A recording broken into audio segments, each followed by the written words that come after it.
Hi friends, welcome to Rainijua Kitchen. என்ன friends எல்லாரும் எப்படி இருக்கீங்க? இன்னைக்கு நம்ம பார்க்க போறது ஒரு ஹோம் ரெமெடி தான். குழந்தைகளுக்குலாம் சளி தொந்தரவு அதிகமா இருக்குனா ஹாஸ்பிடல் போகாமலே வீட்ல இருக்கிற பொருட்களை வச்சே குழந்தைகளுக்கான சளி மருந்து நம்ம ஈஸியா ரெடி பண்ணிடலாம். குட்டீஸ்க்குலாம் சளி வந்து அதிகமா லைட்டா வரப்பயே இந்த மருந்தை வாரத்துல ஒரு தடவை கொடுக்க ஆரம்பிச்சிட்டிங்கன்னா சளி நல்லாவே குறைஞ்சு அவங்க நல்லா ஹெல்த்தியா இருப்பாங்க friends. சளி மருந்து எப்படி ரெடி பண்ணலாம்னு பார்க்குறதுக்கு முன்னாடி ஃபஸ்ட் டைம் ராணிஜுவா கிச்சன் பார்க்குறேன் தான் ரெட் கலரில் சப்ஸ்கிரைப் பட்டன் இருக்கும், அதை கிளிக் பண்ணி பக்கத்தில் பெல் ஐக்கானில் ஆல்ன்ற நோட்டிஃபிகேஷன் கொடுத்துருங்க. நீங்களும் நம்ம சேனலில் ஒரு ஃப்ரெண்ட் ஆகிடுங்க ஃப்ரெண்ட்ஸ். இப்போ வீட்லேயே சளி மருந்த குழந்தைகளுக்கு எப்படி ரெடி பண்ணலான்னு என்னென்ன பொருட்கள் தேவைன்னு பார்க்கலாம் ஃப்ரெண்ட்ஸ். இந்த சளி மருந்தை பாட்டி வைத்தியம்னு சொல்லலாம் ஃப்ரெண்ட்ஸ். ஏன்னா வந்து பாட்டிகள் வந்து அதிகமாகவே குழந்தைகளுக்கு இதை ஊற்றிருப்பாங்க. பிறந்ததுலேருந்தே குழந்தைகள் எல்லாருக்குமே ஊற்றலாம். இதுக்கு வயசுகள் வித்தியாசமே இல்லைங்க. நம்ம வந்து ஒரு 10 வயசுனா அதுக்கு தகுந்தாப்புல இலைகளோட அளவுகளை தான் கூட்டிக்கணும். 1 வயதுக்குள்ளேனா அதுக்கு தகுந்தாப்புல இலைகளை குறைச்சிக்கணும் ஃப்ரெண்ட்ஸ். இன்றைக்கி சளி மருந்து ரெடி பண்ணுறதுக்கு பார்த்திங்கன்னா நான் இன்றைக்கி 4 வயசு குழந்தைக்கு தான் நான் ஊற்ற போகிறேன். ஒரு வெத்தலை, ஒரு ஓமம், ஒரு பூண்டு, மலைப்பூண்டு எடுத்து வச்சுருக்கேன், 2 துளசி, ஒரு மிளகு எடுத்து வச்சுருக்கேன். இதுவே நம்ம 2 வயசு குழந்தைக்காக இருந்தால் ஒரு வெத்தலையும் அரை ஓமம் இலையும் வச்சுக்கோங்க, அரை மிளகு, துளசி இலையில் ஒன்றும், பூண்டில் அரை இதுவும் வச்சுக்கிட்டா கரெக்டாக இருக்குங்க. 3 வயசுலேருந்து இந்த அளவு ஊற்றுனீங்கன்னா கரெக்டான இருக்கும்.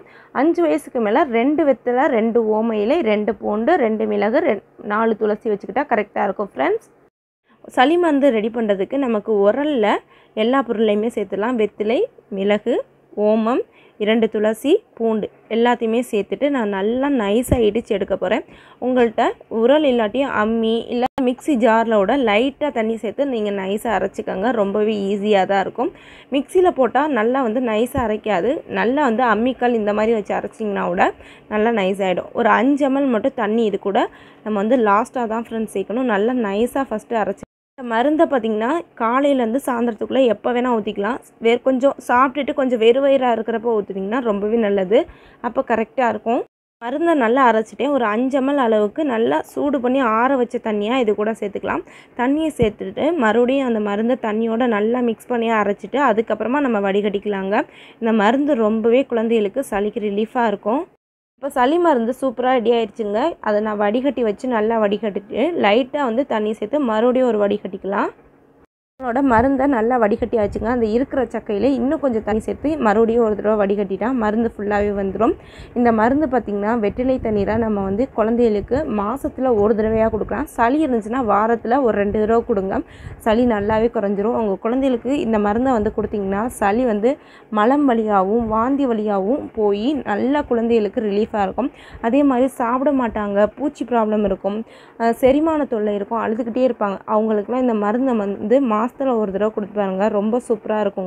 என்ன ஃப்ரெண்ட்ஸ், நம்ம குட்டீஸ்க்கான சளி மருந்தை சூப்பராக வீட்லேயே ரெடி பண்ணியாச்சு. இந்த மாதிரி நீங்களும் ரெடி பண்ணிவிட்டு உங்கள் குழந்தைகளுக்கு ஊற்றுங்க.